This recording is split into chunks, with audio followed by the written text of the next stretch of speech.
At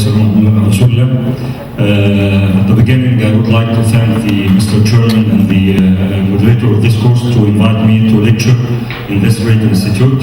Secondly, I would like to welcome all the attendees from all African nations, hoping to enjoy the stay in Egypt and to enjoy the rich scientific program, inshallah.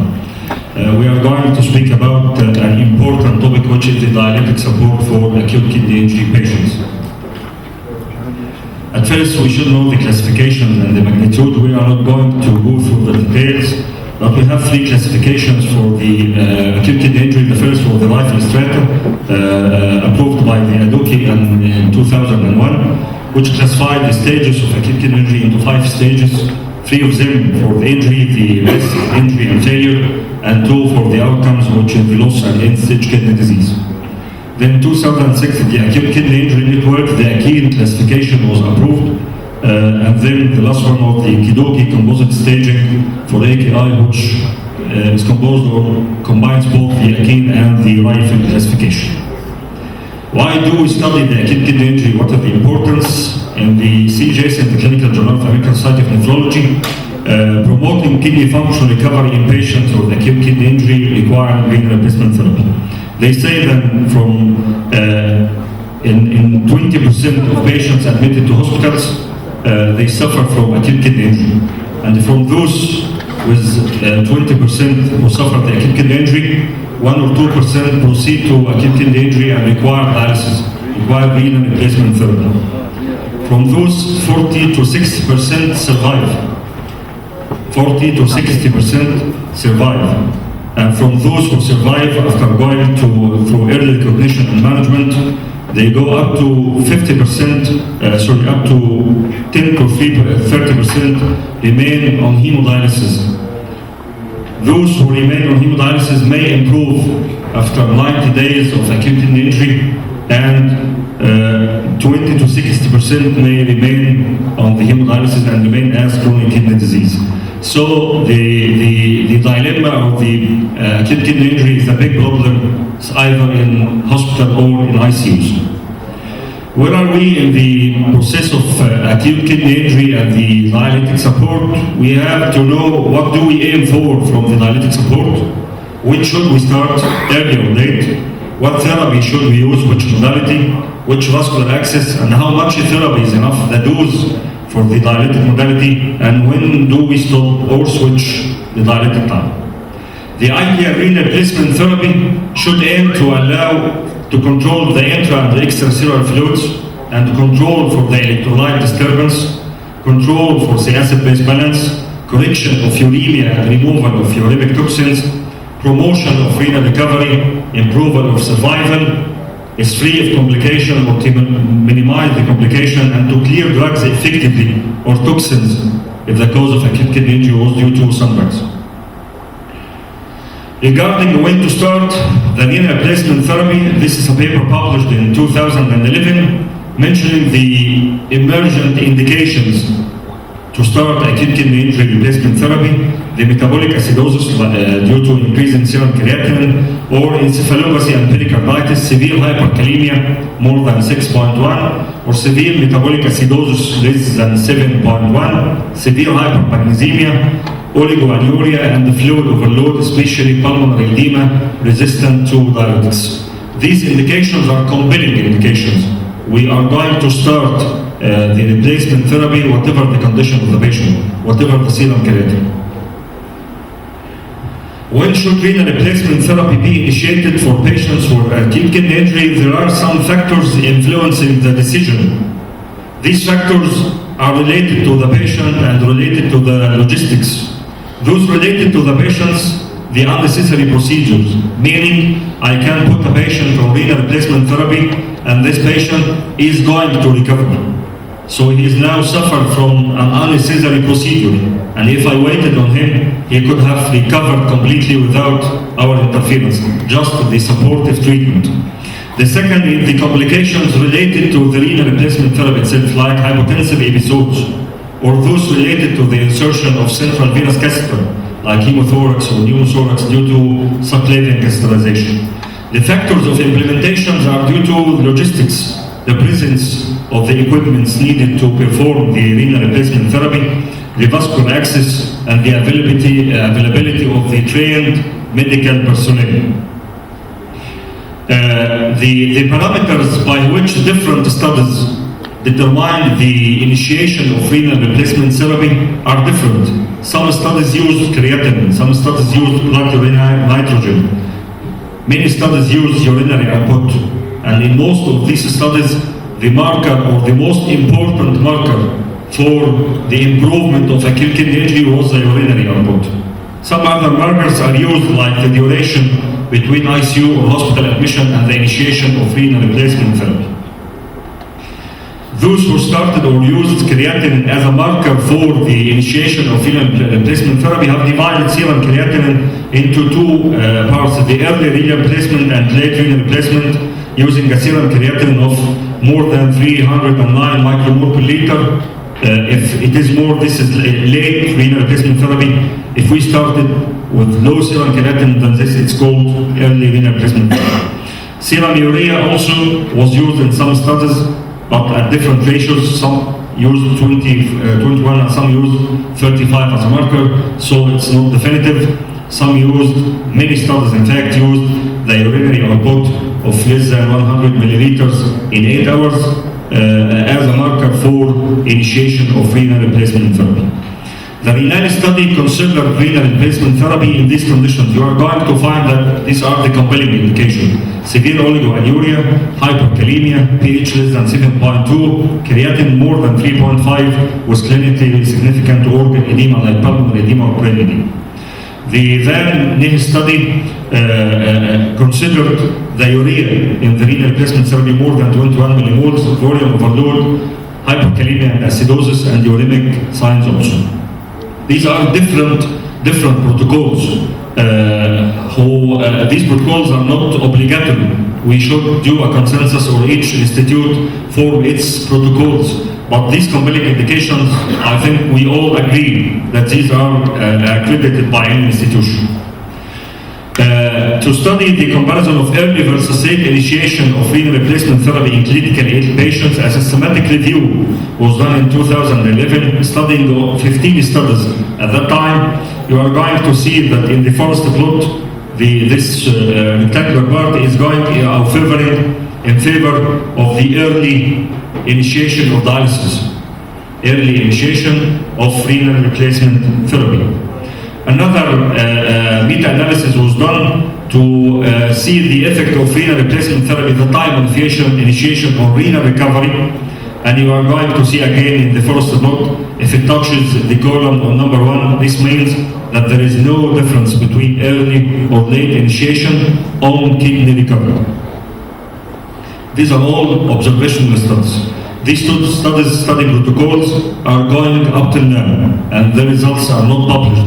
The IDEAL ICU study and the START AKI study, all of them aiming to discuss two things: when to start, early or late, and the second one, standard versus accelerated. Standard after 7 days, and accelerated initiation if there is compelling indication or within 12 hours of the incidence of AKI.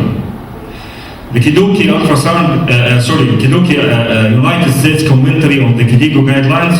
We are going to speak about the KDIGO guidelines. The KDIGO guidelines states to initiate the renal replacement therapy emergently when there is a life-threatening condition like hyperkalemia or acidosis, and consider the broader clinical context.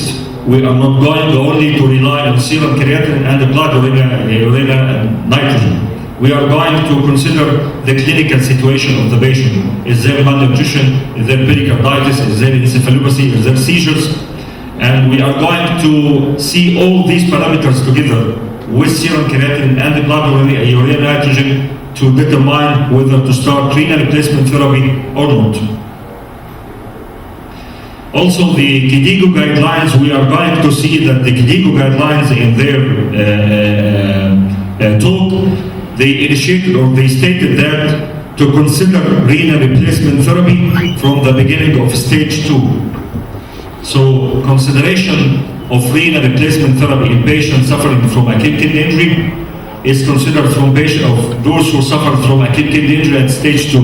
And the stage 2 is considered when there is doubling of serum creatinine 2 to 3 times from the baseline, with urinary output less than 0.5 milligram per kg for more than 12 hours.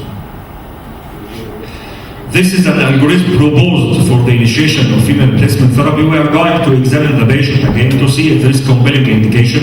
If there is, we are going to start. If there is not, we are going to optimize the hemodynamics, stabilize the mean arterial blood pressure at 65 millimeter mercury. We are going to adjust the fluid, adjust the electrolytes, adjust the acid-base balance, correct any correctable factor, and then we are going to reassess the patient and see if there is any major organ failure. And then we are going to assess again the urinary output. If there is no improvement and the urinary output is less than 500 milliliters in 24 hours, again we are going to consider renal replacement therapy. If there is not, we are going to repeat again until recovery or start of the renal replacement therapy. So whatever the criteria used to define early versus late, it appears to be that what may be early for one patient may be late for another. And what determines this again is the clinical examination and evaluation of each patient alone.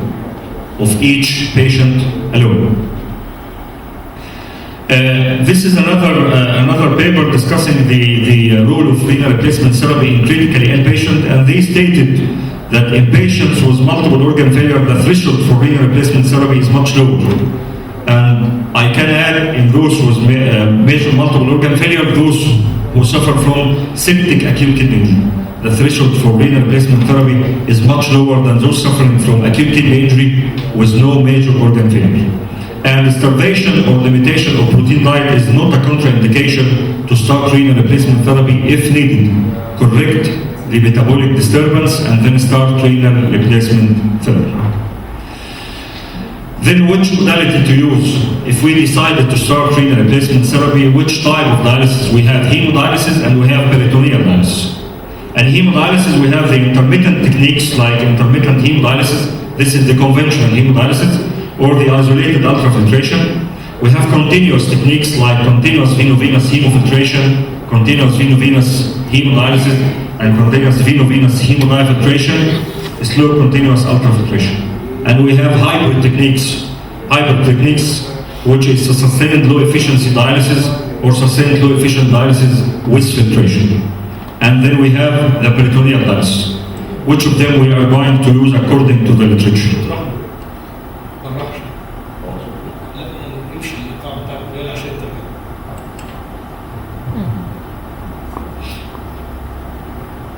Is it okay up to now? Yes. Okay. The pros with the intermittent therapies. What favors the intermittent more than the continuous? They are relatively inexpensive. There is flexible time. I can move the patient and I can adjust my time. The rapid correction of the fluid overload. The rapid removal of the dialyzable drugs. The rapid correction of electrolytes and acidosis. And lastly, the small amount of anticoagulants that is going to be used. What are the causes? The hemodynamic instability and cerebral edema and renal injury. You know, intermittent hemodialysis could increase the acute kidney injury and increase the injury, the delay the renal recovery, and the gap and the coronary ischemia. The continuous therapy, the bros, they are hemodynamically stable and more stable in the predictable volume control. Also predictable blood chemistry and stable intracranial pressure. Also the disease modification and removal of cytokines alleged to be done by the continuous veno-venous hemofiltration. What are the cons? The large dosage of anticoagulants required, which may cause bleeding, or the exposure to heparin, which may lead to heparin-induced thrombocytopenia. The higher potential for filter clotting, especially of the filtration fraction, was more than 30%. The expense, it's too expensive due to the fluids and the machine, the immobility and the transport issues, and the availability. It's not feasible or it's not available in each country. You know, the solute diffusion, we have three types of methods. The diffusion for the dialysis, which occurs by concentration gradient, and we have the ultrafiltration and convection. Ultrafiltration, just removal of water by pressure gradient, and convection is removal of a big amount of solutes with water, which occurs through large membranes, high flux membranes, and it allows the removal of large and middle molecules, which is not feasible by the first option. So diffusion is the mechanism of hemodialysis, while the convection is the mechanism of hemofiltration. These are the techniques, and simply we are going to explain them. If we are speaking about slow continuous ultrafiltration, we are going the blood is going to flow through the filter, and the ultrafiltrate is going to be thrown away. The second type is the continuous arterial or veno-venous hemofiltration. We are going to add the dilution fluid, this or replacement fluid. This dilution fluid may be added before the filter, which is known to be pre-dilution, or after the filter, which is known as post-dilution. The continuous arterial or veno-venous hemodialysis, this is the dialysate. We have the hemofiltration, and we have the dialysate, which is going in the counter-current circulation. If we are performing hemodiafiltration, we are going to have the dilution or the replacement fluid. The slit techniques allowed for convention is used by the conventional dialysis equipment. It allows for excellent small molecule detoxification, cardiovascular stability, as good as continuous renal replacement therapy, reduced anticoagulation. We are going to speak about its efficacy in comparable to the CVVH now. Decreased costs compared to the CRRT. Phosphate supplementation is required because of the long duration. According to or regarding the uremic control, we are going to see that continuous or CVVH, the continuous renal replacement therapy curve, will allow continuous control of the uremic toxins, while there is big fluctuations in the intermittent hemodialysis, small fluctuations in those receiving the slit technique. Regarding removal of large molecules, of course, the CVVH is going to be much more better than the intermittent hemodialysis or daily hemodialysis. Both are much more better than the slit technique. This is the randomized clinical trial comparing the continuous versus intermittent dialysis for acute renal failure. You are going to see the white column representing the intermittent dialysis, the gray one representing the continuous renal replacement therapy. There is no difference between each of them in cases of hospital stay, but in this observational study, the mortality rate was higher in the arm of the chronic renal replacement therapy, which is surprising. As we said now, it maintains the hemodynamic stability more than the intermittent technique, yet the mortality was higher. And this was explained in this study by the types of patients. Those who were admitted to the CRRT arm was poor general condition at the beginning. Another study to explain the intermittent hemodialysis versus continuous renal replacement therapy. There is no difference between the two groups in relation to follow-up duration, but the difference also appeared in the economics. We are living in a poor country, in a poor continent, and our countries, we are considered in the third world, so the costs are of importance to us. If we notice that the total cost in American US dollars, it's $106,377 in the chronic renal replacement therapy, in comparison to only 54,000 in the intermittent hemodialysis. So the cost matters. Regarding the cost, again, another forced plot showed that there is no difference between the intermittent renal replacement and the chronic renal replacement regarding the renal recovery or the mortality. You see that the rectangular column is rectangular shape is cutting the column in the middle, so there is no difference between the IRT or the CRRT. Another systematic review for the choice of renal replacement therapy modality. In this systematic review, they revised a big number, about 2,442 papers. Of them, only 23 papers were analyzed. From these 2,000, only 23 papers were eligible to be analyzed. The meta-analysis is composed of two types of studies: the observational studies and randomized control studies. You are going to see in this slide that regarding the observational studies, the observational stated that the intermittent hemodialysis is better than CRRT. But when the observational, the randomized controlled trials were analyzed, there were no difference between both groups. Inspired in this table, if you see, in the CRRT and IRT, the dependence survival over dialysis after recovery is less in the CRRT, but the mortality is higher in the CRRT.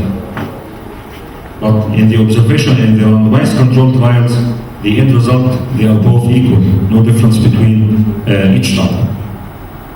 This is Acute study was published in 2015. The key message from is treatment was low efficient, low efficiency dialysis was associated with comparable 30-day mortality and comparable indicators of clinical status like the fluid removal, like to CRRT, and the SLIT can be readily performed for most patients without systemic or regional anticoagulation. They started with 562 patients. The CRRT arm was composed of 158 patients. The SLIT arm was composed of 74 patients. This one is going to be published in the American Journal of Kidney Disease. It's an article in Bristol. The extended daily dialysis versus continuous renal replacement therapy. They compared the mortality, the kidney recovery, and the fluid removal in randomized control and observation. No difference at all between the extended and the continuous renal replacement therapy. To the second part of the arm, which is the peritoneal dialysis. The peritoneal dialysis as a mode of treatment for acute kidney injury in sub-Saharan Africa. We are in Africa, so it was reported in Uganda, Ethiopia, Nigeria, Ghana, Kenya, and Tanzania. In these countries, it's more affordable than hemodialysis and can be started in low resource settings and is more desirable as a treatment of option for children. Analysis for the peritoneal dialysis in acute kidney injury was done from 2004 to 2014, composing of 301 AKI patients treated with high volume PD. Survival was about 40%. This was in 60% of the patients. Again, we are repeating the condition, but this is to compare the high volume peritoneal dialysis versus hemodialysis. You are going to see that mortality in the high volume PD is higher than the daily hemodialysis. The recovery of the kidney is higher in the PD. The duration of treatment is lower in the high volume PD. The resolution of acute kidney injury in days is also lower in the high volume peritoneal dialysis. This is the approach is different types of peritoneal dialysis, the intermittent one, the chronic equilibrated peritoneal dialysis, the high volume peritoneal dialysis, the tidal peritoneal dialysis, and the continuous flow peritoneal dialysis. We have to monitor for the hyperglycemia and the inadequate protein intake, which leads to malnutrition, the hyperalbuminemia, the hypernatremia due to less electrolyte removal, the hypokalemia, and increase in catabolism in patients receiving the peritoneal dialysis. So the KDIGO say we suggest using the CRRT rather than the standard intermittent renal replacement therapy for those patients who are hemodynamically unstable and for those patients who suffer from brain edema or acute brain injury. Using what is the axis? The vascular axis should be in the using the uncuffed non-tunneled dialysis catheter if we are going to use hemodialysis, and of course the peritoneal catheter if we are going to use PD. At which side? The first choice is the right internal jugular vein, then the femoral vein, then the left internal jugular vein, and lastly the subclavian vein. It shouldn't be used due to subclavian stenosis and due to higher incidence of complications like hemothorax or pneumothorax. So solutions used for CRRT, bicarbonate or lactate. Of course, bicarbonate is better. And this is a suggestion for the use of bicarbonate, especially if the patient is suffering from liver cell failure or severe lactic acidemia. The membrane is high flux membrane, biocompatible due to allow for the diffusion process and for the convection process. And this is the KDIGO guidelines. We suggest to use dialyzers with a biocompatible membrane for intermittent hemodialysis and CRRT patients with AKI. The anticoagulation, we have heparin, we have low molecular weight heparins, we have citrates, regional heparin, saline flushes, and prostacyclin. The heparin and low molecular weight heparin are preferred in the intermittent renal replacement therapy type, while local citrate is preferred in the chronic renal replacement therapy due to limb duration, so as to avoid the complication of heparin or its substitutes. And this is the KDIGO recommendation for the use of anticoagulation. The dose, how much therapy? We have the delivered dose of renal replacement therapy in mortality in clinically ill patients published in Clinical Care 2009 on 15,000 patients. The analyzed were 340 in one arm and 40 in one arm. The results, you are going to see that the hospital stays and the number of days on mechanical ventilation in both the CRRT and the IRT arms are less in the intensive group and more than the less intensive group. But the effect on renal recovery and on the mortality was the same. So the duration of stay is less, the need for mechanical ventilation is less in the intense arm, in both the CRRT and in the IRT. Intense means we use, or the effluent volume is more than 35 milli per kg per hour in the CRRT, and the IRT means frequency more than or equal to 6 sessions per week. The KDIGO recommends delivering an effluent volume of 20 to 25 milli per kg per hour for CRRT in acute kidney injury, which usually require a high prescription. To get this 20 to 25, we need to prescribe at least 30 to 35. The association between the intensity of renal replacement therapy and the inflammatory cytokines, we said it before, in this trial in the CJASON, it estimates or it states that there is decrease in the inflammatory cytokines for those patients who received the either CRRT or intermittent in the intense arm, but the effect again on recovery and mortality was the same. So they remove the inflammatory cytokines, but there is no impact on recovery or on the mortality of the patients. The dose, the KDIGO, the dose of renal replacement therapy to be delivered should be prescribed before starting each session. It's not fixed. We recommend the frequent assessment of the actual delivered dose. Again, we recommend delivering a total KT over V of 3.9 per week for those suffering from AKI by extended renal replacement therapy. When to stop? Is the continuous renal replacement therapy or renal replacement therapy is going to go forever, or there is a limiting step? The limiting step is the improvement of the kidney function, which is going to be noticed by the improvement in the urinary output in one study. In this study, it states that at starting both the creatinine and the urinary output, and we are going to see that markers or reasons to stop the CRRT was improvement in the urine output and the decrease in the urea or the creatinine. Another cause to stop the renal replacement therapy is the clinical case itself. We may be facing a case of severe multiple organ failure with brain damage, heart damage, kidney damage, respiratory failure, who the recovery of this patient the chances is going to be very low. So in this case, we should stop, withhold the renal replacement therapy and constitute what known as good end of life care. How to improve the outcome? The problem in the AKI criteria or the life criteria or the KDIGO composite criteria, they all depend on serum creatinine. And we all know that when the elevation of serum creatinine is already noticed, the injury in the kidney was done before. And sometimes there is delay in the onset of renal replacement therapy, which allows more damage.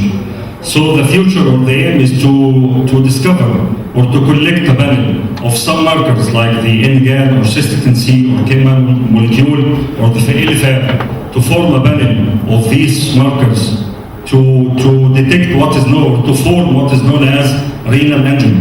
In the heart, we have the cardiac enzymes, the troponin and the creative CKMB. If there's going to be something like this in the kidney, this is what we hope, to discover the early changes in the kidney before the occurrence of the definite kidney damage. This is a nice paper of how acute kidney injury is managed in UK. You are going to see that the dose of CPH is about 35. That's a compelling indication to start hemodialysis, was blood deficit and hyperkalemia in most of the cases. But surprisingly, this is the frequency of referral to nephrologists. You are going to see in 10% of the cases, they were never referred to a nephrologist. They were managed by the ICU, the intensivist, and in 30% of the cases, rarely to be referred. This is about half of the cases of acute kidney injury. And this is, I think, a big mistake. Lastly, nephrology in Africa, not yet Yuhuru, if this pronunciation is right. This word means freedom in Swahili and in Africa. It's not free in Africa. Why it's not free in Africa? This illustrates in 2008 in Egypt, we have 81 million population. Physician per 10,000, 1,079 physicians. Nephrologists, 500. Let's go down to Cameroon, 6 nephrologists in Cameroon, and the hemodialysis prevalence per million, 3.6. So we lack the potentialities and we lack the resources. And that's why the nephrology in Africa meets so difficulties. Due to special etiologies in Africa, lack of resources from finances, equipment, trained medical staff, lack of awareness, data quality and accuracy, we do not collect accurate, lack of continuous therapies, special cultures, and natural remedies. At last, the implication of the available data, the acute renal failure is not an innocent bystander in ICU, it kills the patient. We must strive to avert acute renal failure and to prevent it.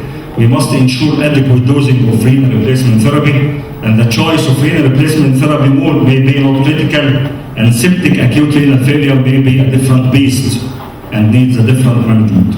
And thank you to all.